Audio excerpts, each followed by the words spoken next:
La hora 7:07, línea telefónica, tengo al comisionado electoral del Partido Independentista Puertorriqueño, Juan Dalmau. Gracias por estar con nosotros. Saludos, Cordero, un placer estar contigo en la mañana de hoy con tu audiencia. Bueno, la crisis económica supuestamente es el único vehículo por el cual se ha despedido a empleados de la Comisión Estatal de Elecciones. ¿Su reacción?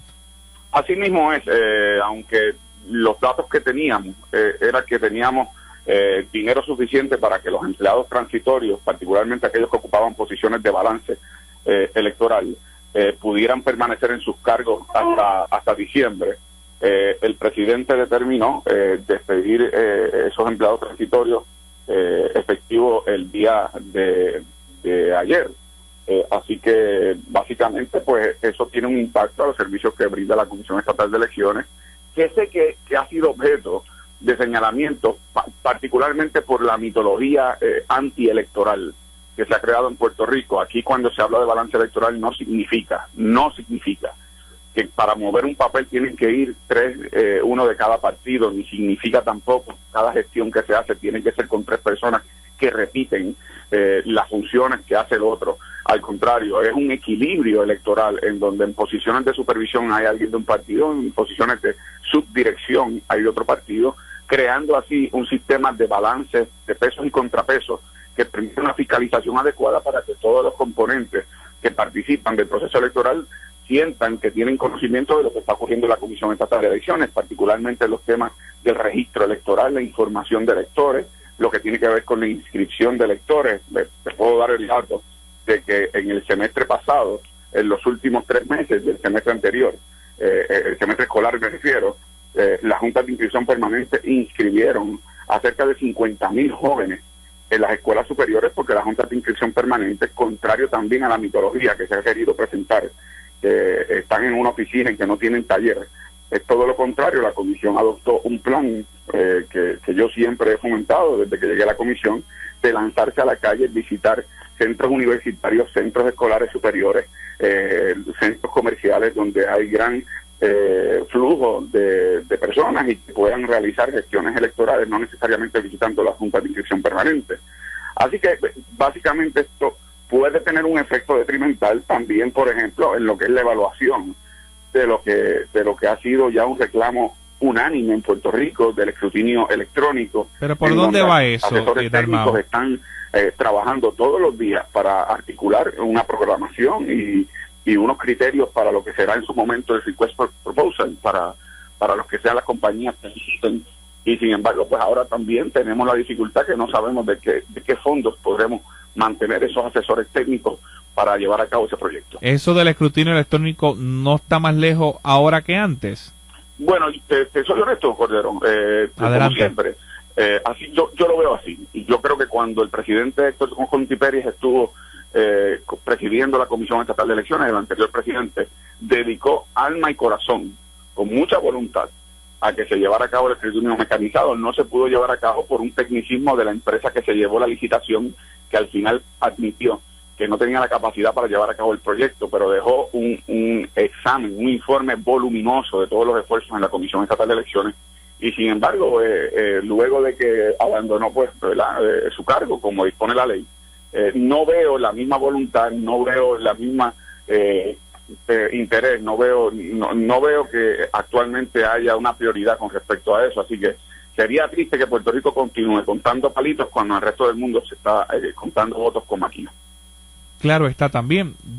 Parece que en la cultura puertorriqueña nos encanta pasar horas y horas esperando quién es el que ganó tal puesto. Pues mira, yo creo que eso a quien más daño le hace al final del camino es al propio proceso electoral, porque cada vez es más difícil reclutar funcionarios de colegio. Los funcionarios de colegio saben a qué hora entran, cerca de las 4:30, 5 de la mañana, entran a los colegios electorales, pero no saben a qué hora salen.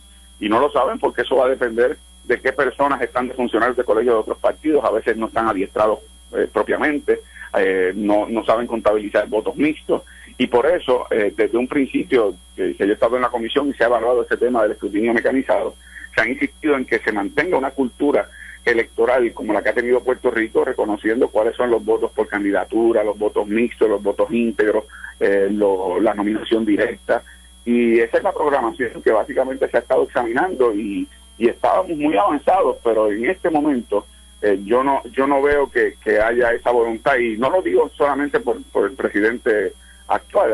Apenas el presidente llegó recientemente, así que yo puedo entender que haya muchas cosas que todavía se tienen que familiarizar, pero tampoco lo hay de las ramas políticas, particularmente de aquellos que tienen que asignar unos fondos para que la comisión pueda llevar a cabo ese proyecto, que es un proyecto vital, un proyecto importante y un proyecto que puede garantizar, que no ocurra con las pasadas elecciones, que la senadora María de Lourdes Santiago del Partido Independentista Puertorriqueño se descubrió, gracias a que hubo un recuento, que le habían robado 11,000 votos, que no fueron 11,000 votos que le robaron a María de Lourdes nada más, fueron 11,000 ciudadanos, personas, que los funcionarios de colegios de otros partidos le negaron su derecho al voto libre, voluntariamente, apoyando la candidatura de María de Lourdes Santiago. Así que más allá de lo que puede ser el derecho de María de Lourdes con respecto a los votos recibidos, también fue esquilmar a esos electores de un derecho fundamental reconocido en la Constitución de Puerto Rico. Así que yo creo que el escrutinio mecanizado puede evitar muchos de esos problemas que hemos visto en el pasado. Usted, como ex candidato a la gobernación, podría hablarme del siguiente tema,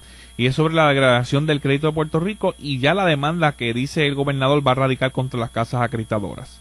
Pues mira, esto es una degradación anticipable. Los proyectos de ley que se aprobaron al fin de la sesión fueron proyectos de ley que no se examinaron en vistas públicas, que no hubo transparencia en la evaluación de los mismos. De hecho, el Departamento de Hacienda no ha podido dar números claros de, por ejemplo, cuánto es la captación que se va a lograr con la imposición de una contribución a las remesas que se envían fuera de Puerto Rico, lo que tiene que ver con el plan de las quiebras de las corporaciones públicas, cómo eso de alguna manera de verdad va a ayudar a la reestructuración del pago de la deuda. Yo lo he dicho y lo repito, si uno va donde un abogado de quiebras y uno tiene un problema fiscal, un problema financiero personal, y uno se reúne con el banco para de alguna manera reestructurar el pago de la hipoteca, por ejemplo, el banco no te va a decir, Cordero, vete a la quiebra primero y después ven a negociar. El banco te va a decir, pues vamos a negociar primero, porque el banco no quiere que tú pierdas tus bienes y tú pierdas tu estructura fiscal. El banco lo que quiere es que tú cumplas con tus obligaciones. Y por lo tanto, esta idea de que las corporaciones públicas se tienen que ir primero a quiebra antes de negociar con sus acreedores es algo en contra de lo que es la tendencia de la reestructuración de deuda en diversas jurisdicciones. Aquí lo que debió haber hecho el gobierno desde un principio era sentarse con los acreedores, explicar el cuadro fiscal que enfrenta Puerto Rico, establecer, sí, un plan de cumplimiento, un plan de pago, pero de acuerdo a la realidad que vive Puerto Rico, a la vez que se buscan nuevas fuentes de recaudo, porque aquí el gobierno no ha virado todas las piedras. El gobierno sí le ha impuesto contribuciones a sectores, trabajadores, clase media, lo que es el jamón del sándwich que siempre pagan los platos rotos, y sin embargo en los sectores económicos que no les están imponiendo contribuciones con respecto a lo que es una crisis fiscal actual. Y te doy dos propuestas que ha hecho el PIB.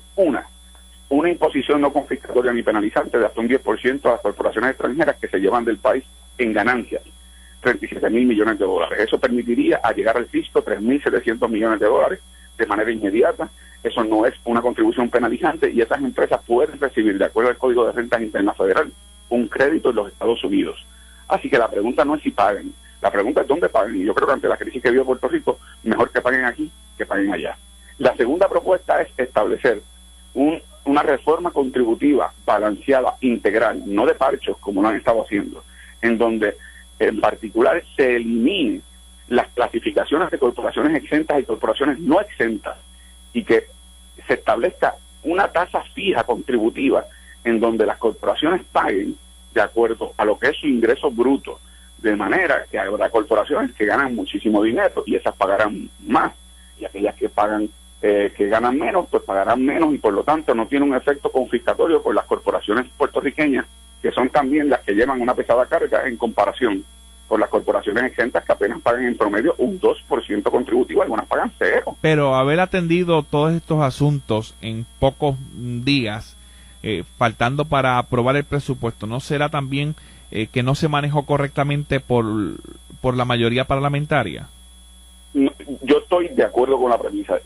Yo estoy convencido de que el manejo de estos proyectos de ley, que no fueron proyectos que se trabajaron en el fin de semana, estos son proyectos que la administración lleva trabajando hace semanas, si no meses, y por lo tanto debieron haber llevado a cabo vistas públicas, debieron haber adoptado una política y una actitud de transparencia donde los distintos sectores económicos, sindicales, trabajadores, la oposición política, pudiera dar sugerencias, pudiera mejorar los proyectos, pudiera evitar lo que es ahora la fila de pleitos que se augura van a estarse radicando contra estos proyectos de ley. Y sin embargo, hicieron idénticamente, Cordero, porque es que no aprenden, idénticamente como lo hicieron a los maestros. Mientras los tenían en Fortaleza, en aire acondicionado, reuniéndolos con supuestamente lo que era una transacción o una negociación, al día siguiente les radicaron los proyectos y se los aprobaron el mismo día. Así que aquí ha habido una actitud de que el gobernador dice que no quiere protestas, quiere propuestas. Y sin embargo, cuando le llevan propuestas, no las aceptan, se trancan e imponen unilateralmente lo que es su política y su visión, que ha sido detrimental para el pueblo de Puerto Rico. Mira, si el país lo que tiene que pensar, y los que nos escuchan, cuando la crisis fiscal bajo Acevedo Vilá nos dijeron que todo se resolvía imponiendo un IVU de 7%, que iba a afectar el bolsillo de los trabajadores, de la clase media, pues se impuso el IVU. No se arregló la crisis. Bajo Fortuño iba a ser bajo la ley 7. Con el despido de empleados públicos se resuelve la crisis. No se resolvió la crisis. Bajo el actual gobierno nos dijeron primero que iba a ser con el retiro, después que iba a ser con el retiro de los maestros. Ahora nos dicen que es con la quiebra de las corporaciones públicas. Ya vemos los pleitos, ya vemos la degradación nuevamente a base de esos mismos proyectos que se realizaron.